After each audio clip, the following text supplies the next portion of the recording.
Muy bien, como ustedes han escuchado, se ha iniciado la grabación y vayamos a revisar las preguntas planteadas para esta ocasión. A ver, sobre la poesía latinoamericana contemporánea, es incorrecto afirmar que empleó radicalmente una métrica tradicional. Claro que no, queridos chicos. ¿Cuál era la palabra clave de la poesía latinoamericana contemporánea? La ex. Tu ex no, sino la experimentación, ¿entendido? ¿Y qué implica experimentar? Pues probar cosas nuevas y muchas veces dejar lo tradicional de lado, ¿entendido? Por tanto, aquí no va a haber métrica, sino más al contrario, el verso libre. Bien, felicitaciones a los 12 que han acertado esta pregunta. Sigamos. Relacione correctamente etapa y característica del poeta Pablo Neruda. Recuerden que Pablo Neruda es considerado el poeta multifacético, ¿entendido? ¿Por qué? Porque él tiene varias fases, varias etapas en su poesía.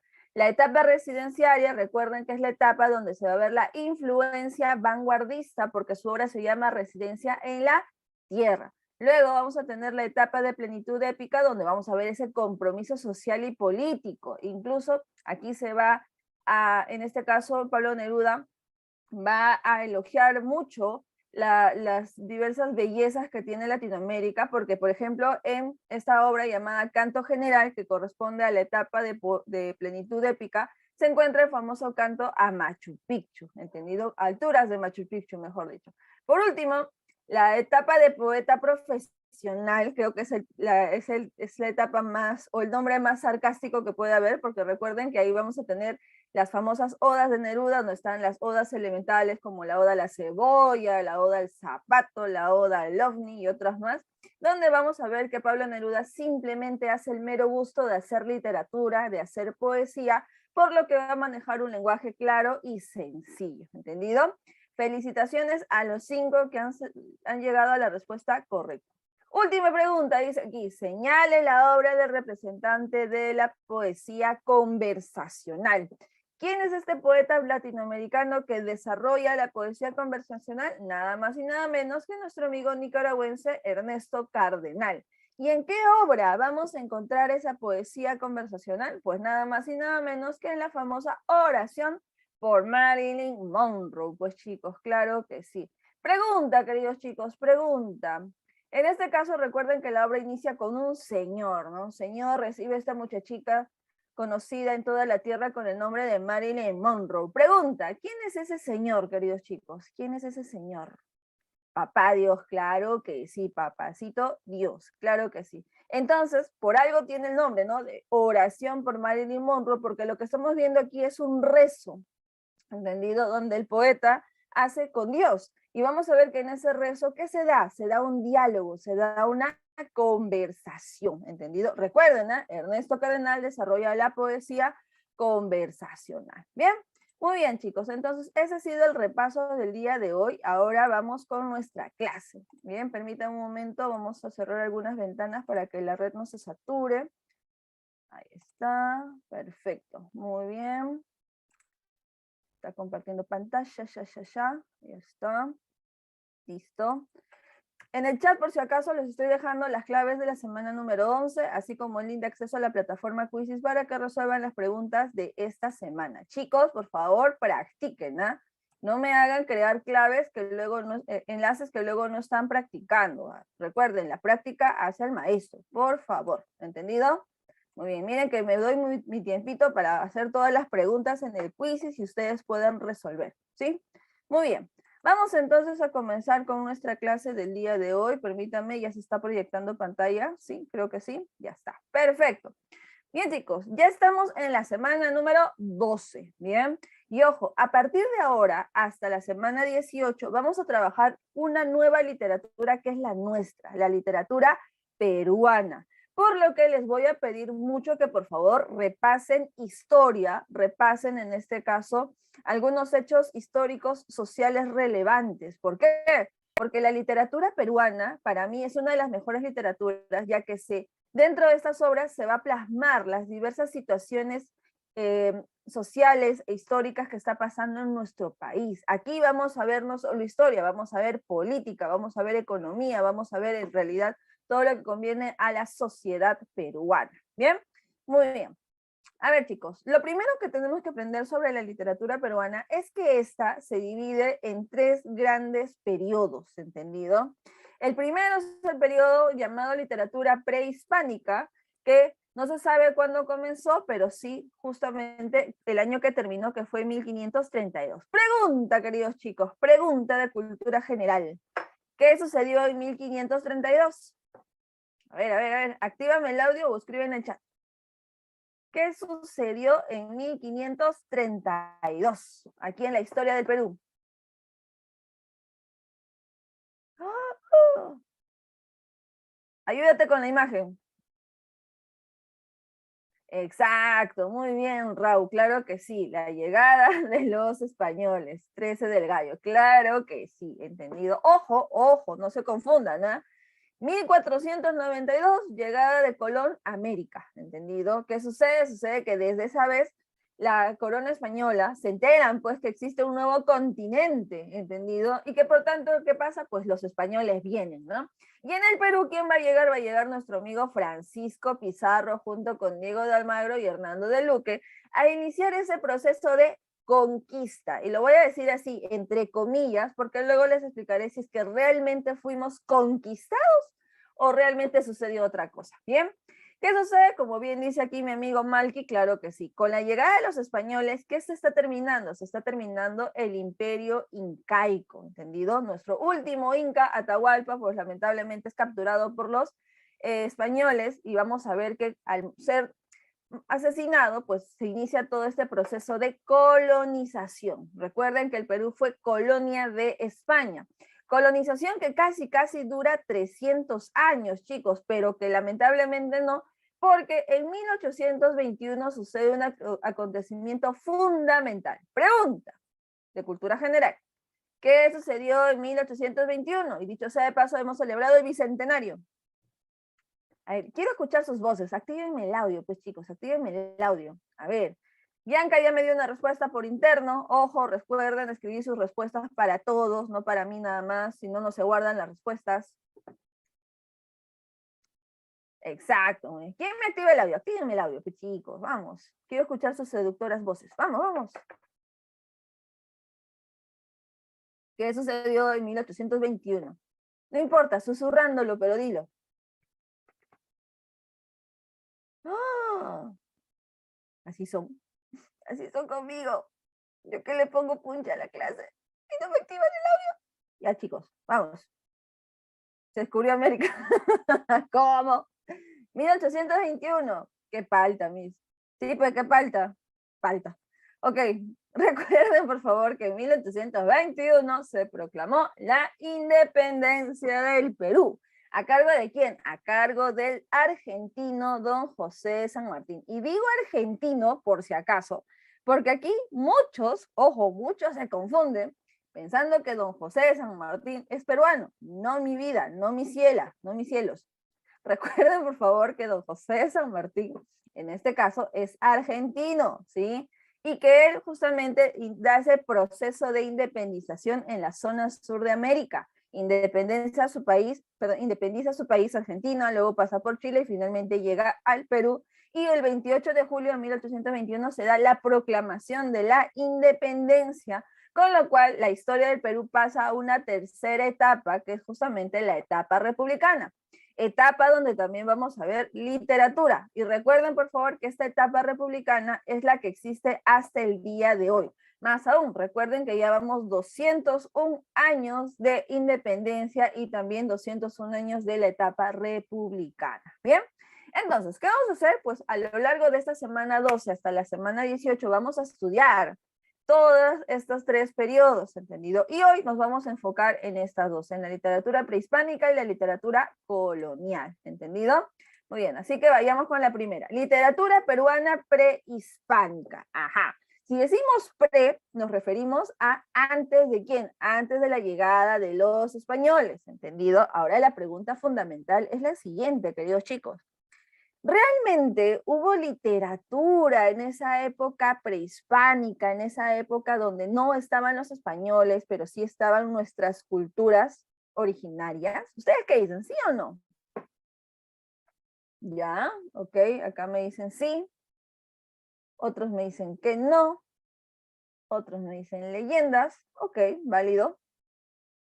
Muy bien, me siguen diciendo que no, ahora me dicen que sí. ¿Cómo son, no, chicas? ¿Cómo son los hombres, no? Primero nos dicen que no y luego nos dicen que sí, ¿no? Claro que sí, perfecto. Oye, y la respuesta correcta es que sí, queridos chicos, sí hubo literatura en esa época prehispánica. ¿Por qué, Miss? A ver, chicos, recordemos semana 1 de clases.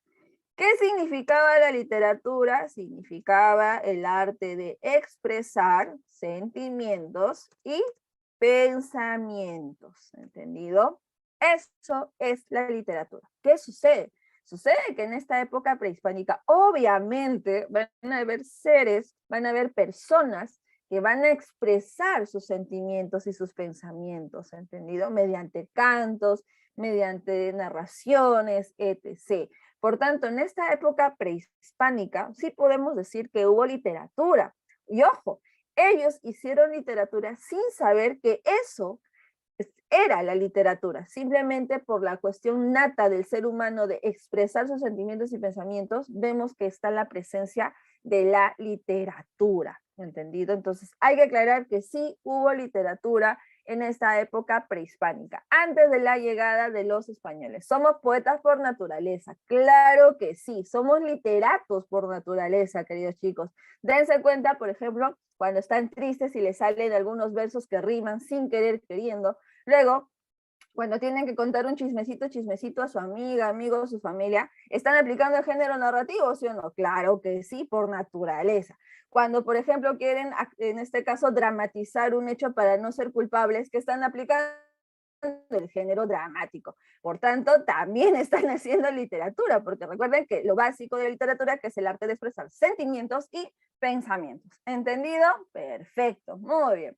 ¿Cuál va a ser la palabra clave de esta literatura peruana prehispánica? Una palabra que me parece que es una palabra muy interesante y que nadie se le olvida de la cabeza. Es nada más y nada menos que la oralidad. Repito, palabra clave de la literatura peruana prehispánica será la oralidad. ¿Qué significa eso? Significa que estas manifestaciones literarias van a ser mediante el habla, ya sea cantando, ya sea recitando, ya sea narrando oralmente. ¿Entendido? Muy bien. Vayamos entonces a algunos detalles muy importantes. Cuando hablamos de la época prehispánica, recuerden que antes de la llegada de los españoles, ¿qué cultura estuvo en nuestro país? Antes de la llegada de los españoles. ¿Cuál era esa cultura, chicos? Exacto, la cultura incaica, ¿entendido? Pues bien, dense cuenta que cuando hablamos de la cultura incaica no estamos hablando de cualquier cultura, queridos chicos, estamos hablando del imperio incaico, ¿entendido? Porque recuerden que este imperio, cuya capital era Cusco, realmente abarcaba varios países que hay hoy en día, pero que en esas épocas simplemente eran uno solo, ¿entendido?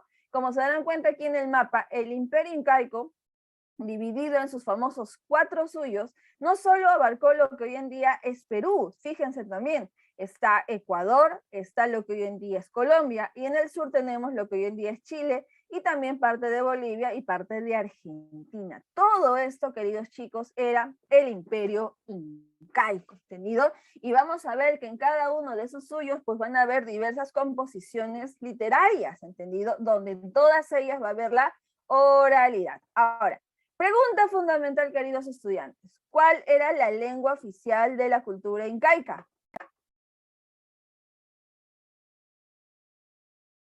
El puquina, ¿ya? Aymara, me dicen acá, ok. El quechua, pues chicos, claro que sí. O también llamado runasimi, ¿entendido?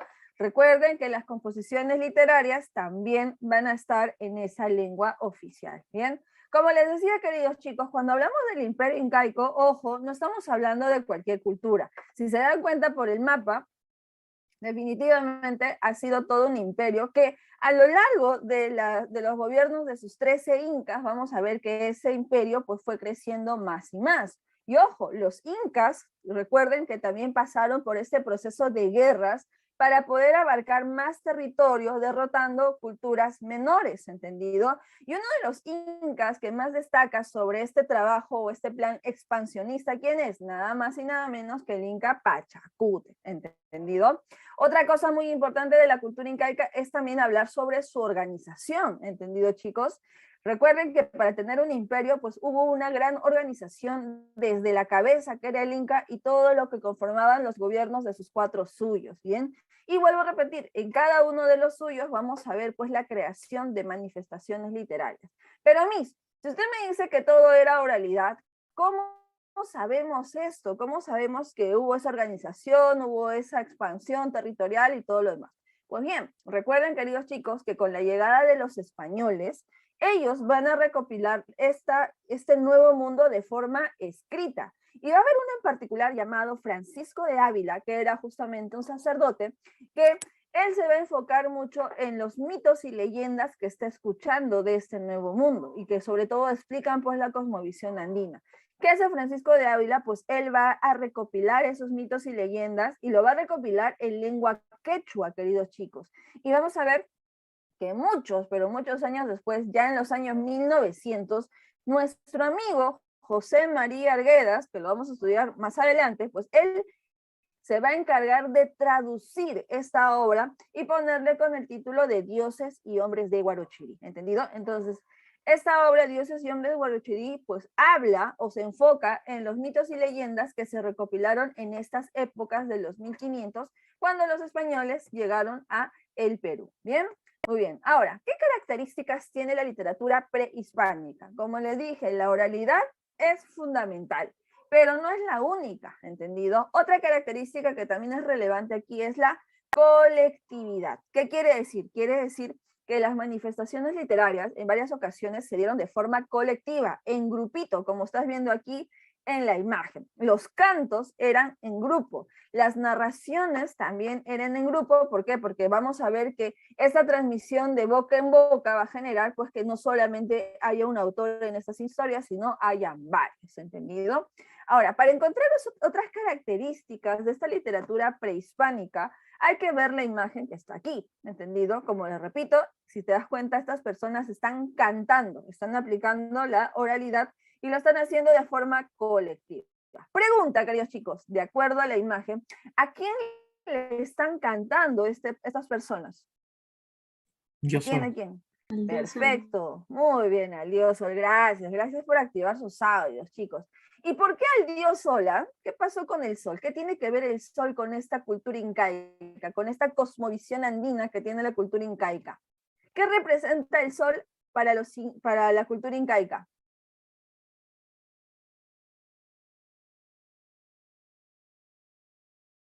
Ajá. ¿Qué representa el sol, queridos chicos? ¿Cómo es considerado el sol para esta cultura? Su divinidad, su dios, exactamente. Más aún, es considerado el padre. El sol es considerado el dios padre para esta cultura incaica, ¿entendido? Por tanto, ¿qué sucede? Sucede que en las creencias que tiene la cultura incaica se dice pues que este sol, que es el dios padre, pues escucha, ve todo lo que hacen las personas como si fuera un ser vivo, ¿entendido? Y es por eso que en muchos cantos vamos a ver que le hacen estos cantos al sol, pensando que este sol los va a escuchar y les va a ayudar en lo que es la parte de la siembra y la cosecha. Pero si te das cuenta, esta creencia tiene una especie de animismo. ¿Qué significa animismo? Darle vida a las cosas inanimadas, a las cosas inertes, ¿entendido? Y recuerden que el sol es un astro nada más, no escucha, no habla, no hace nada, pero para la cultura incaica, para la cosmovisión andina, sí es un ser vivo, ¿entendido? Y ojo, el sol no va a ser el único elemento que se le va a dar vida, se le va a dar animismo. También otro va a ser nada más y nada menos que la madre tierra, o también conocida como la Pachamama,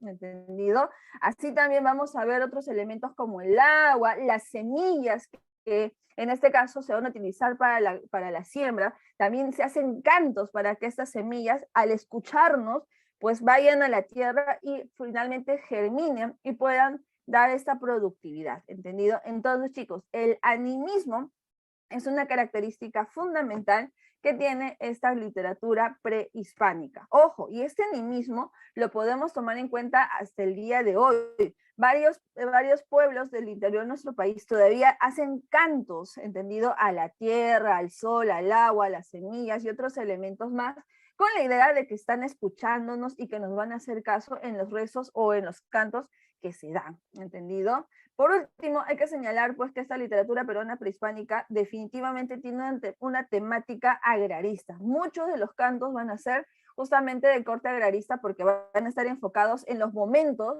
donde van a haber siembra y cosecha de los productos que salen en la chacra. Ahora, Miss, ¿qué sucede? Sucede que en esta literatura prehispánica deben saber que este imperio incaico también estaba dividido en clases sociales, ¿entendido? Una clase alta y una clase baja. ¿Qué sucede? Sucede que en cada clase social vamos a ver que existirán unos maestros encargados en crear estas composiciones, estos cantos, estos mitos y leyendas, ¿entendido?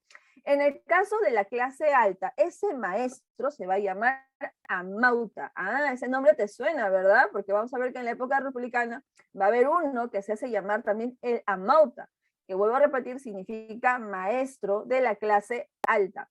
Y en la clase baja vamos a tener a los jarabicus. Ah, ese término también nos suena, ¿verdad? Pues bien, ambos son maestros. La diferencia es en la clase social a la que pertenecen. ¿Bien? Muy bien.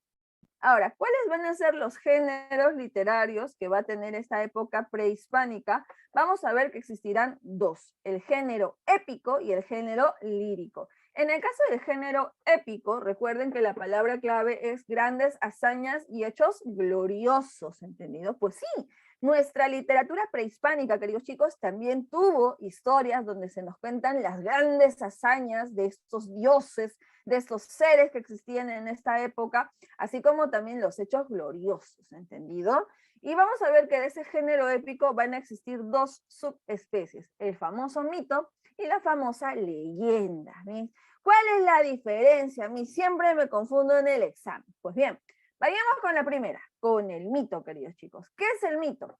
El mito va a ser esta narración donde se explica el origen del mundo, donde se explica el origen de algo, ¿entendido? Por ejemplo, el origen de una montaña que tiene la forma de mujer, el origen de un cúmulo de piedras que tiene forma de personas, ¿entendido? El origen de un río, el origen de unas islas, etc. Y vamos a ver que para explicar el origen siempre va a haber la presencia de dioses, porque sí, chicos, en la literatura prehispánica, en nuestra época prehispánica, también tuvimos dioses, ¿entendido? Y uno de ellos, o el más conocido, es el famoso dios Viracocha, del cual se nace pues este famoso mito del dios Cuniraya Viracocha y la doncella Cabillaca. ¿Ustedes han escuchado ese mito, chicos? ¿Sí? ¿No? ¿Quieren ver un pedacito de ese mito? Perfecto, vamos a compartir pantalla y veamos de qué trata el dichoso mito. ¿Bien? Muy bien, atentos por favor porque luego voy a hacer algunas preguntas.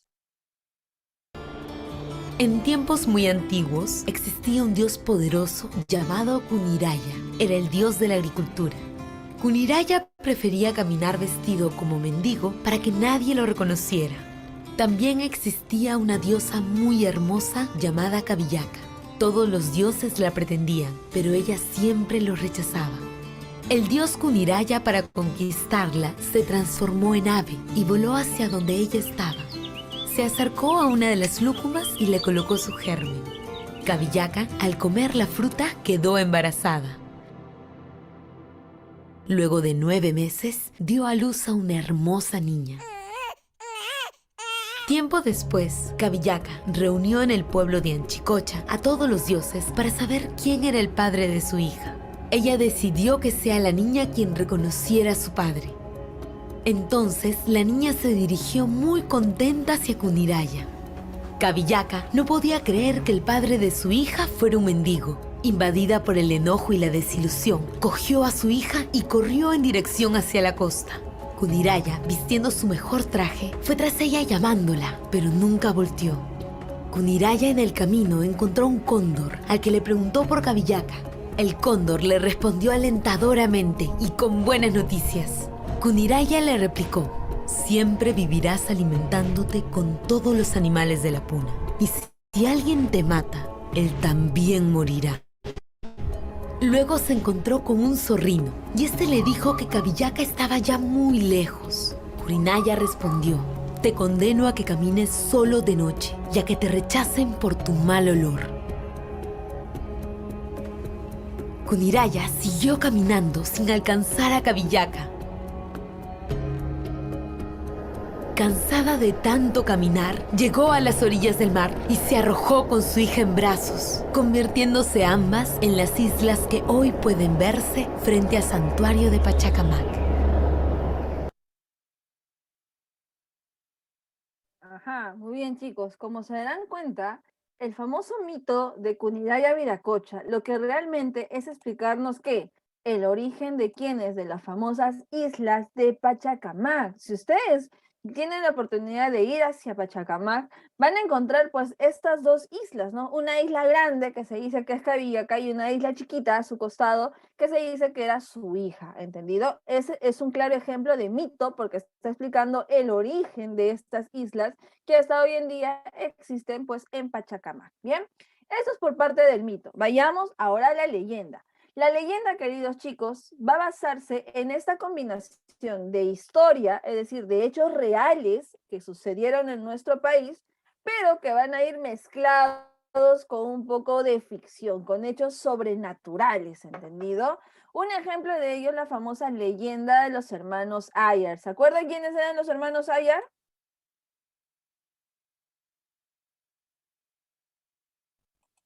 ¿Se acuerdan o no se acuerdan quiénes eran los hermanos Ayar? Claro, claro que sí, te debes acordar, ¿ah? Tienes que acordarte, ¿bien?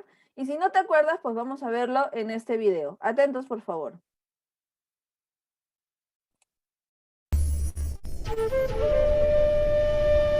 Hace mucho tiempo, el dios Wiracocha, creador del mundo, envió a sus hijos más poderosos a cumplir una importante tarea. En sus manos está darle nacimiento a un gran pueblo.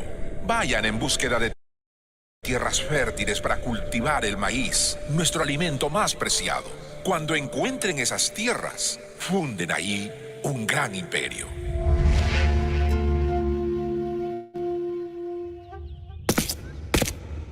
Es así como los hermanos Ayarmanco y Ayarcachi, junto a Ayar Uchu, Ayar Auca y sus esposas, salieron de la cueva Capactoco, que estaba en el cerro Pumaorco, cerca del Cusco.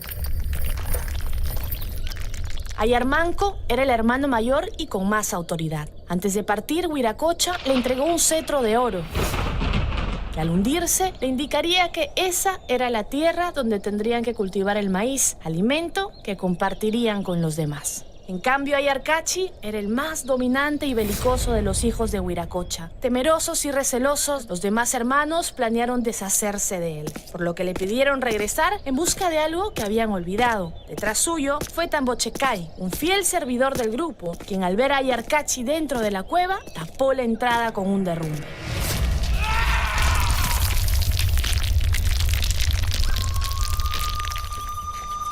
Los demás hermanos y esposas continuaron su camino hasta que llegaron al monte Huanacauri, donde hallaron un ídolo de piedra. Ayar Uchu saltó sobre la espalda del ídolo y este, como castigo, lo petrificó.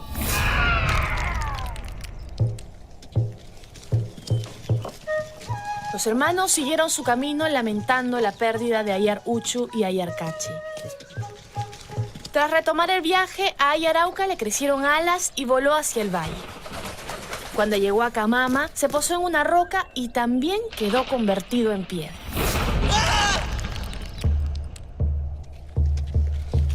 El único hermano restante, Ayarmanco y las mujeres de la familia llegaron al Cusco, donde encontraron buenas tierras. Ahí el bastón de oro de Ayarmanco se hundió con facilidad, por lo que entusiasmados por el entorno, decidieron quedarse.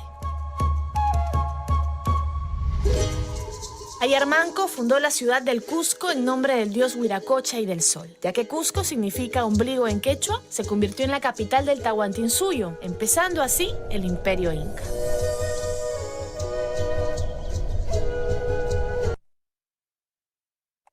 Ajá, muy bien. Entonces, ¿qué estamos viendo, chicos? Que estamos, en este caso, la leyenda de los hermanos Ayar, ojo.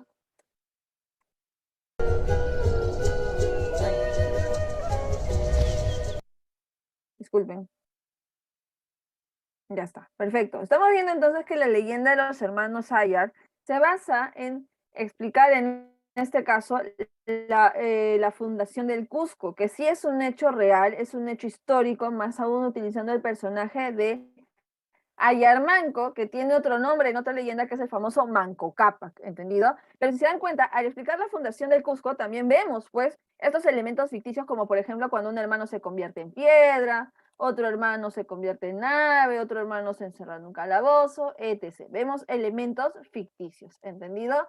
Esas serían entonces la diferencia entre un mito y una leyenda, queridos chicos. Vayamos ahora al otro género que se desarrolla también en esta época prehispánica, que es el género lírico. Y este género lírico más que nada nos referimos a cantos, ¿entendido? Sí, van a haber cantos en esta época donde dependiendo de la temática, pues va a tener un nombre específico. Por ejemplo, aquellos cantos fúnebres o aquellos cantos religiosos van a tener el nombre de ayataki.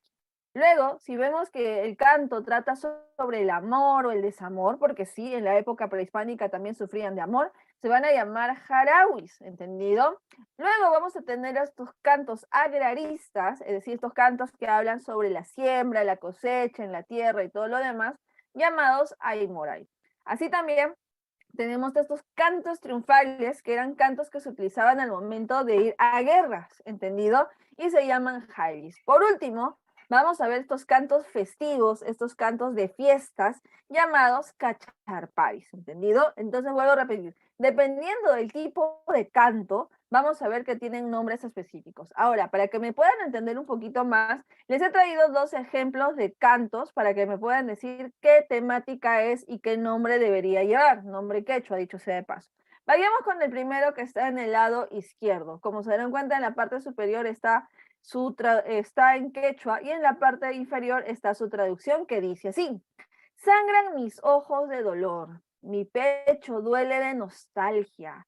Paloma, ¿dónde te hallas? ¿Por qué no vuelves a tu nido? Ajá, muy bien. Actívenme el audio, por favor. ¿Qué temática es, o mejor dicho, cómo se llamaría el canto? Harawi. Perfecto, claro que sí, muy bien canto, muy bien Raúl, claro que sí. Nada más y nada menos que el jarawi, queridos chicos. ¿Por qué?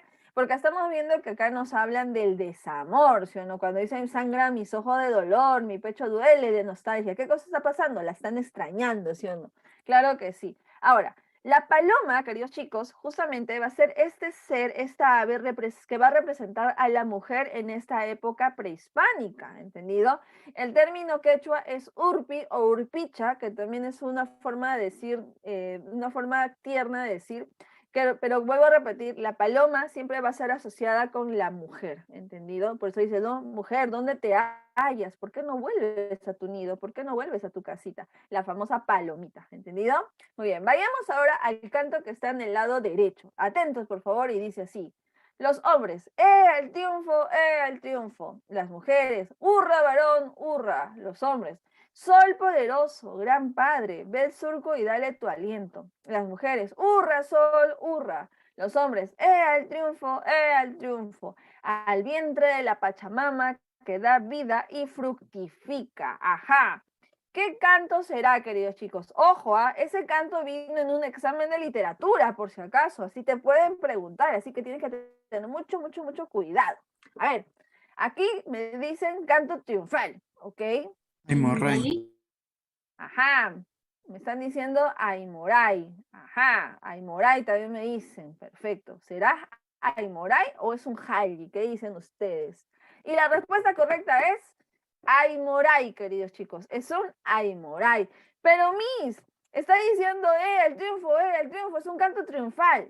Sí, al inicio parece canto triunfal, pero recuerden que tenemos que leer todo, completo, y si nos damos cuenta, y si lo vemos de forma completa, el canto realmente nos habla pues de una alabanza al sol, a la Pachamama. ¿Para qué? Para que haya una buena siembra y una buena cosecha. Por tanto, al ver estos elementos, ya va más que nada a un Aymoray que un Jairi, ¿entendido? Así que ojo, chicos, mucho cuidado. Recuerden que tienen que leer todo el texto para encontrar el tipo de canto. Bien, entonces, si se dan cuenta, queridos chicos, vamos a ver que la literatura peruana prehispánica es una literatura muy bonita, una literatura que tiene grandes elementos significativos sobre lo que es nuestra cosmovisión andina, sobre lo que es nuestra naturaleza. Y que vuelvo a repetir, hasta el día de hoy, muchos pueblos en el interior de nuestro país siguen desarrollándolo, siguen creando estos cantos,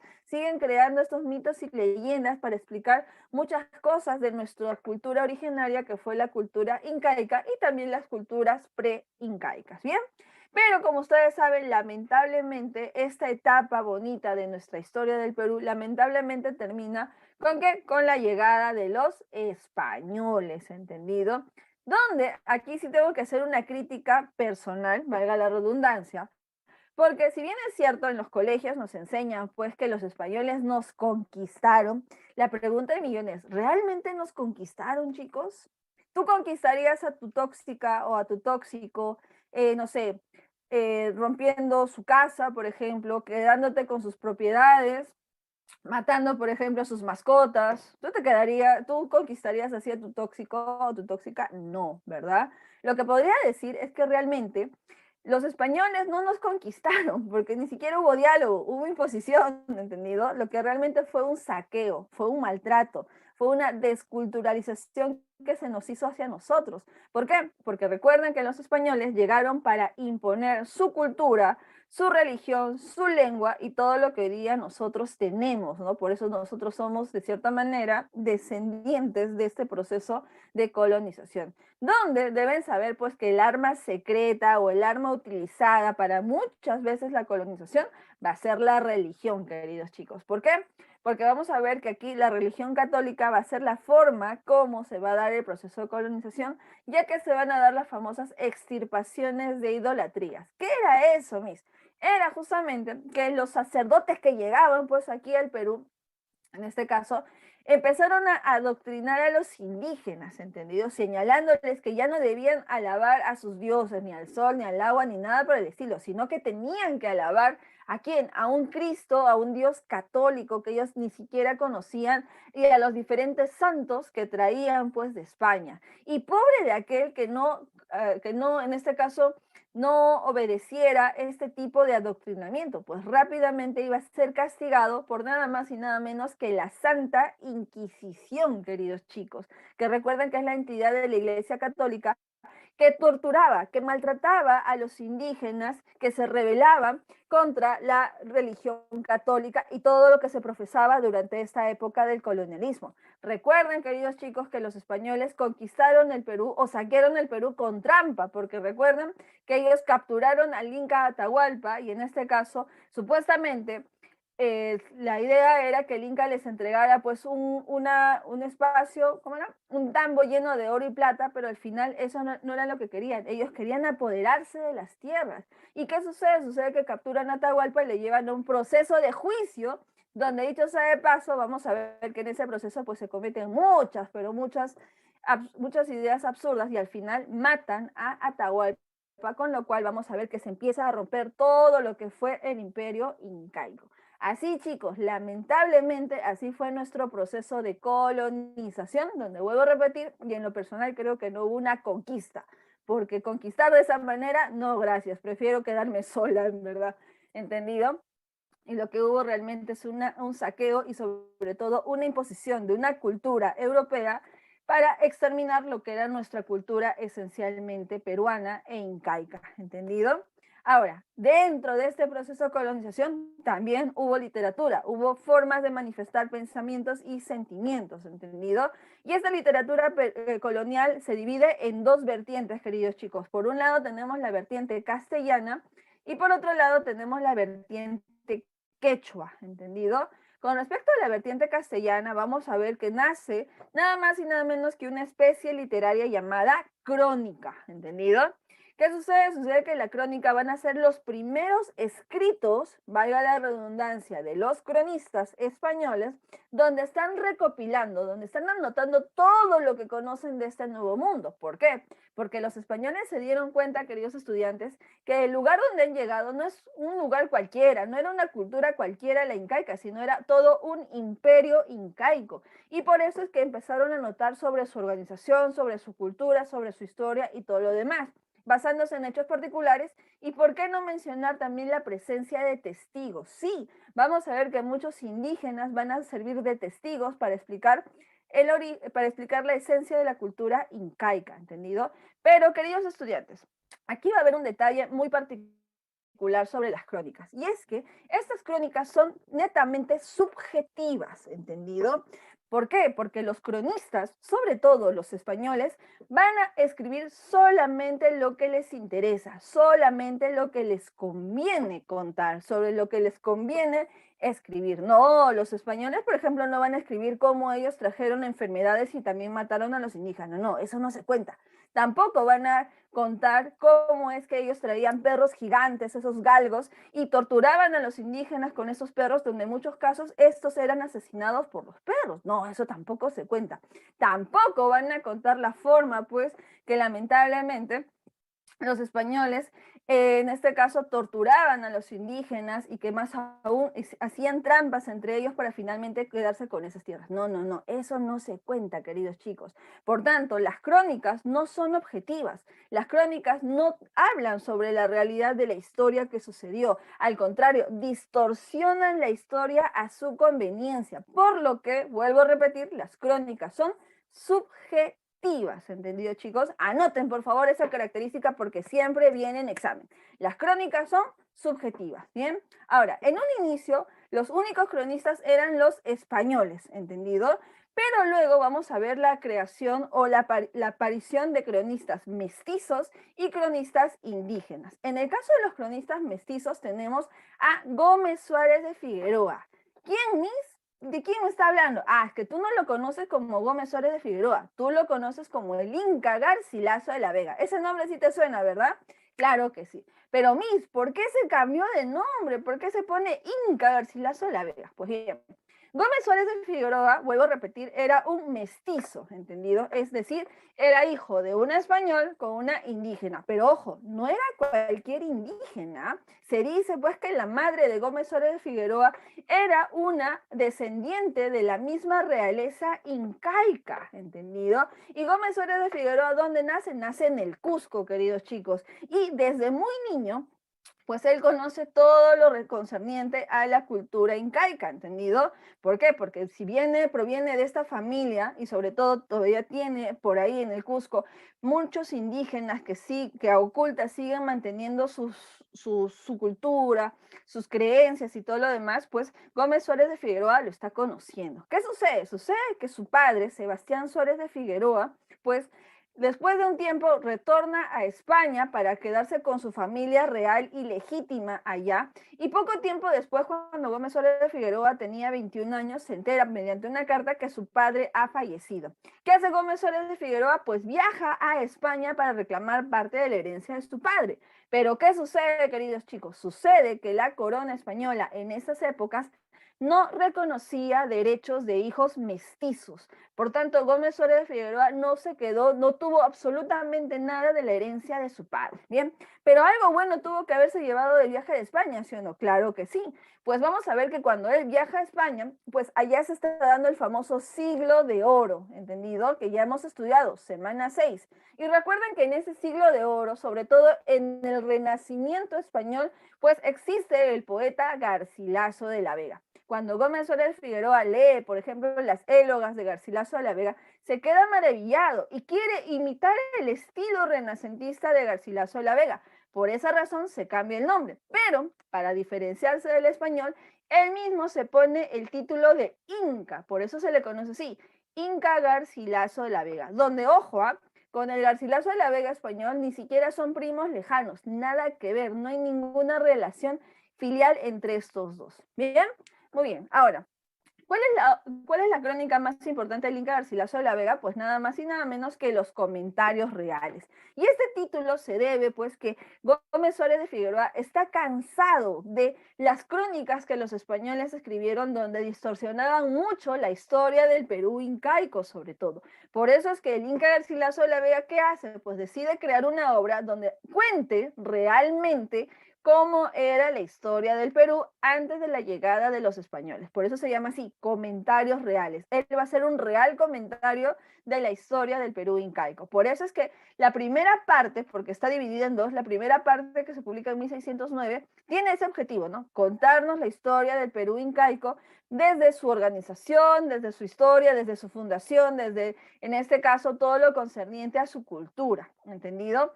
Pero 9 años después vamos a ver que el Inca Garcilaso de la Vega decide publicar una segunda parte, donde aquí vamos a ver que tiene un título particular llamado Historia General del Perú, donde ahora el Inca Garcilaso de la Vega va a contarnos realmente cómo fue el proceso de conquista, ¿entendido? Y más aún se va a centrar en estas famosas guerras civiles entre los conquistadores. Sí, chicos, si ustedes saben un poquito de historia, deben saber que entre los conquistadores, sobre todo entre los pizarristas y los almagristas, hubo riñas. ¿Por qué? Porque no estaban conformes con la repartición que se habían hecho después de derrotar al imperio incaico, ¿entendido? Y ahí vamos a ver, pues, conspiraciones, asesinatos y todo lo demás que el Inca Garcilaso de la Vega nos lo cuenta. Pero también en esta segunda parte vamos a ver que Gómez Suárez de Figueroa va a limpiar la imagen de su padre y la va a reivindicar. ¿Por qué? Porque los cronistas españoles habían escrito del padre de Gómez Suárez de Figueroa señalando que fue un traidor a la corona española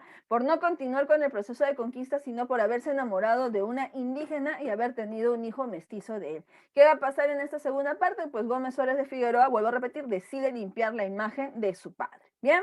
Muy bien, vayamos ahora al otro cronista muy importante de esta época colonial, que va a ser en este caso, de la clase indígena. ¿De quién estoy hablando? Estoy hablando de Felipe Huamampoma de Ayala, que ojo, desde su perspectiva de indígena, él crea una crónica hablando pues sobre los diversos abusos que los diversos virreyes cometían contra los indígenas, ¿entendido? Que los diversos españoles cometían, por lo que la obra de por sí tiene como objetivo una denuncia social sobre los abusos de la conquista y la colonia hacia los indígenas. ¿Cómo se llama su obra? Pues se llama Nueva Crónica y Buen Gobierno, donde ustedes saben, no es solamente una obra que tiene texto, sino también tiene imágenes creadas por el mismo Huamampoma de Ayala para que haya una explicación visual de lo que realmente quiere explicar en sus crónicas, ¿bien?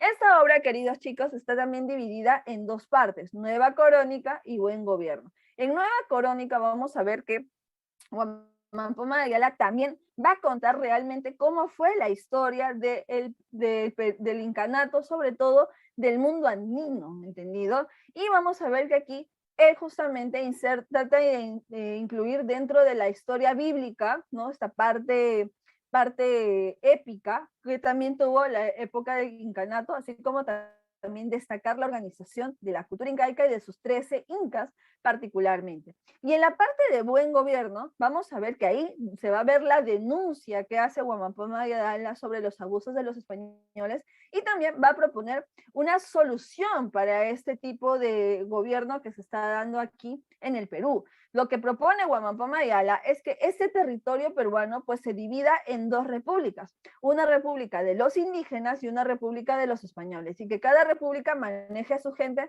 sin necesidad de derrotar una tras otra, ¿entendido? Ahora, ¿por qué hace esta crónica, Miss? Bueno, el objetivo de Huamampoma de Ayala es crear todo este manuscrito, incluyendo los dibujos, y enviársela a quién, al mismísimo rey Felipe III. ¿Por qué? Porque justamente se sabía que la corona española no conocía muchos detalles de lo que estaban haciendo en el virreinato del Perú. Vamos a ver que muchos virreyes y sobre todo sus aliados aquí en el virreinato del Perú pues hacían lo que querían y la corona española no se daba cuenta o no estaba informada. Por eso es que el objetivo de Huamampoma de Ayala es enviar este trabajo al mismísimo rey Felipe III para que sepa lo que está sucediendo en el Perú.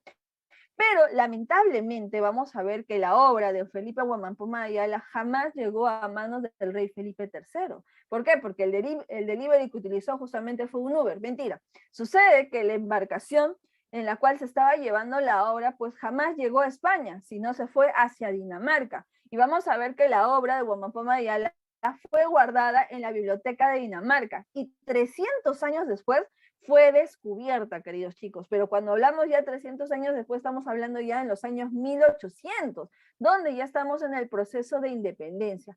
Por tanto, la denuncia que tenía Guamampoma Ayala, los dibujos y sobre todo esa propuesta de las dos repúblicas jamás llegó a manos del rey Felipe III y por tanto su objetivo jamás llegó a ser concretado. ¿Bien? Muy bien, y con respecto a la vertiente quechua, que es la otra vertiente que les estaba mencionando, vamos a ver que aquí lo que más va a destacar es el teatro, ¿entendido?